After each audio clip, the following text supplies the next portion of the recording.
What's going on, guys? It's QuizyDog here, and in today's video, we're going to be taking a look at my overall experience and findings with this guy right here. So MSI was kind enough to send out an RTX 3050 for just a general overview. We're not going to be getting into a whole lot of technical jargon in this video, but I wanted to share how I've felt the experience has gone over the last 2 weeks, and honestly, whether or not I can say in good faith that this is a decent buy midway through 2022. TLDR, it is, but it isn't. And we're gonna get into that very soon. Now, before we get into the performance numbers, I just want to go ahead and show off the card a little bit. I've been using this style, the Gaming X MSI style of graphics cards for the last couple of years, and honestly, I really dig their overall design.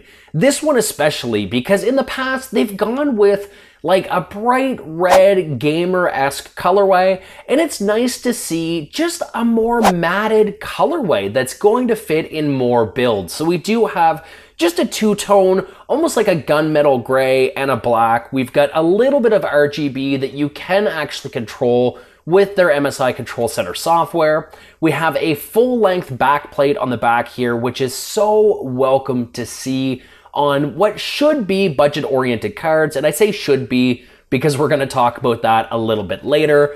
The fans themselves, these are those traditional Torx, T-O-R-X fans that MSI loves to use. These are the 4.0 editions, and these have cooling in mind. So these help optimize the airflow, help cool down the card when it needs cooled down, and this card itself actually has the ability to completely stall, reduce those fans down to 0 RPM, meaning they're not spinning at all, to make sure that when it doesn't need cooled, when by chance the heat isn't up to a point where it needs to actually be on, it will remain whisper quiet, which is super, super awesome. Other than that, they do have a custom PCB on this card, so it does have some more mitigation principles in mind. It helps dissipate heat and has a couple different protection protocols, or at least so MSI says from what I can see. Overall, it runs perfectly fine. On the front here, I guess on the back, we do have your I/O as well. So we do have under this cover here, if we take a look, we have our HDMI 2.1. And this, to be completely honest, is the card's shining star. If it wasn't for this, I think my opinion on this card may actually be a little bit different. And then aside from that, we do have your triple display ports on there as well. Me personally, I use a 55-inch TV on my setup, so DisplayPort is not something that I utilize, but this guy here is the welcome addition, and honestly, probably one of the few reasons why somebody will be looking at this card today in mid-2022 based on its price point and availability. But overall, that's just the look, the feel, the build quality of this MSI RTX 3050 Gaming X card.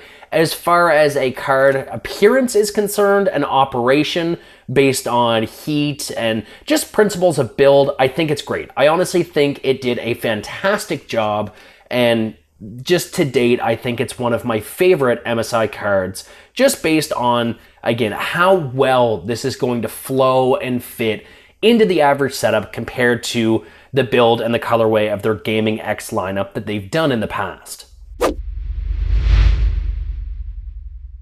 Okay, so we had, oh hi, by the way, I'm really close. So we took a look at the actual card itself, the build quality. I've got this guy, of course, right here again. It's out of my system, as we saw in the last little segment, but when I used this over the 2-week period, it was my go-to card. It was the only card I used in the system. So of course, you know that we did some light gaming. Now, the results weren't actually terrible, especially if you're comparing this to maybe a card that you've had years and years and years ago that you've been hanging on to. And for me, prior to building my last setup, I had an RTX 1060. So that was actually the MSI Gaming X variant as well. So I kind of have the mindset of comparing this budget-oriented card to what was that budget-oriented card back when that one was purchased. So I didn't play a lot of games. I'm a console pleb, but for you guys, I went ahead and I grabbed some numbers.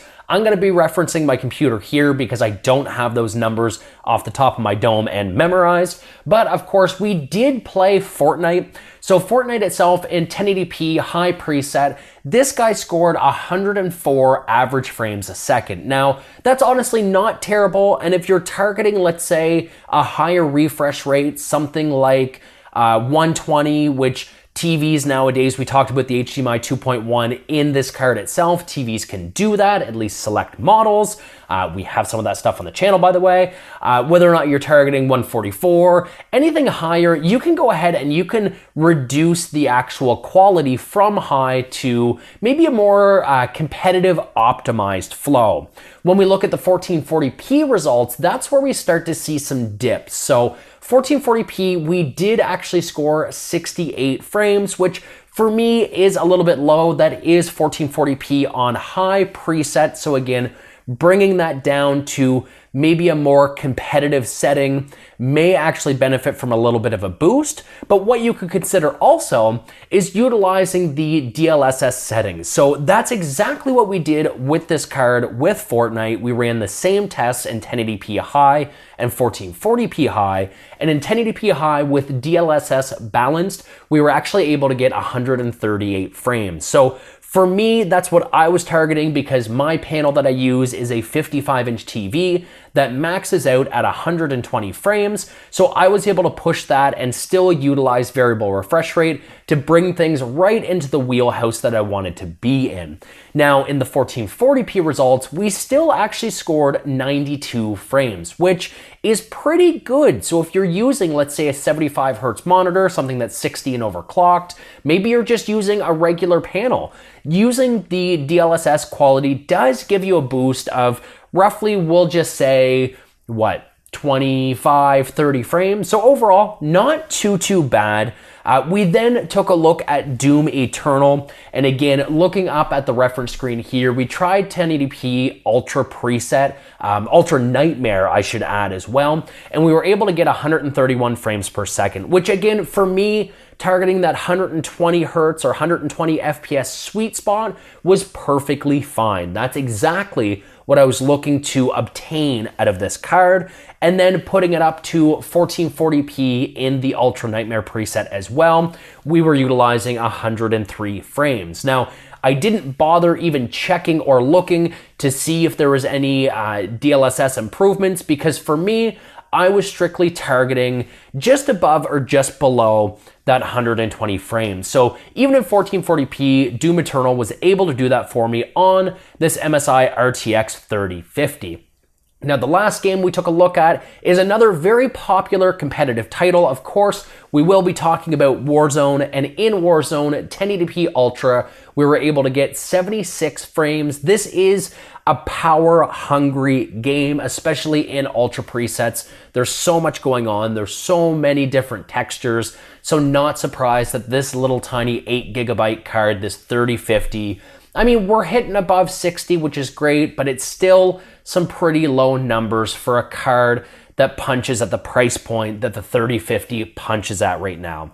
Looking at 1440p, again, in the Ultra preset, we're scoring 52. Now these average frames are really starting to go under even that bare minimum that I think is acceptable in 2022, which is that 60 frame per second threshold. If you're using a PC, you're probably targeting higher frame rates. So we went ahead, we tried DLSS balanced, and with that, we were able to push up to 99 frames in 1080p, again on Ultra presets. And then in DLSS in 1440p Ultra, we were able to score 82 frames, which again, is a little bit lower than I'd want it to be, especially for a modern, fairly recently released, English much? Fairly recently released card. I know these guys are getting a little bit older. I know that we're on the eve and on the horizon of potentially the 4000 series. However, this is still the newest budget offering, and I was really hoping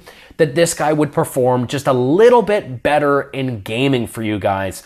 In retrospect, I did actually take a look at what you could potentially receive back frame-wise in, let's say, an RTX 2060, as well as a 3060, because a 3060 is what I have personally. Now, again, comparing maybe the RTX 2060, which you can actually get for cheaper, not only used, but cheaper on the new market than a 3050, but also comparing these with the 3060, which right now is really, in this market and this climate with this availability, is only about $50 more when you compare model for model. And if you go with maybe a different brand or a different add-in board partner, you might even be able to get these for relatively the same price as of the making of this video. So please keep that in mind as well. But if we take a look, again, I'm stalling, at all of these results, we're looking at Doom Eternal on a 2060 compared to the 2050 or 3050, actually scores 124 frames in 1080p and 87 in 1440p.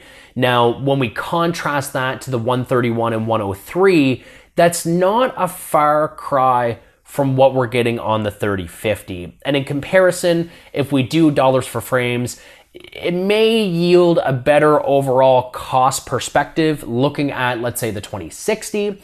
Now, in the 3060, this is where things get really interesting. So again, testing Doom Eternal in Ultra Nightmare, we're actually able to pull from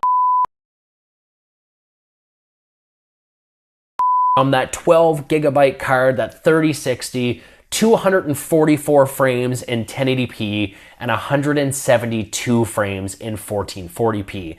Now you're in that market of targeting, 240 hertz monitors. You're looking at targeting 144 hertz at 1440p at 2K. These are daunting tasks that the 3060 is able to do for just a margin more than the 3050.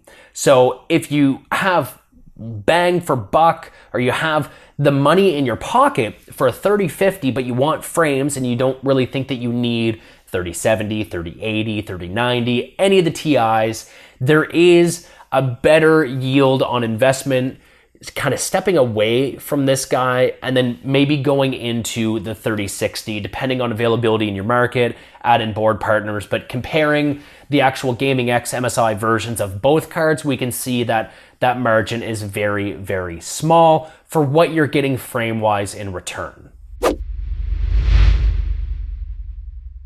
So based on all of that, I don't know how to feel about this card. At the price it's at right now, I honestly can't recommend it.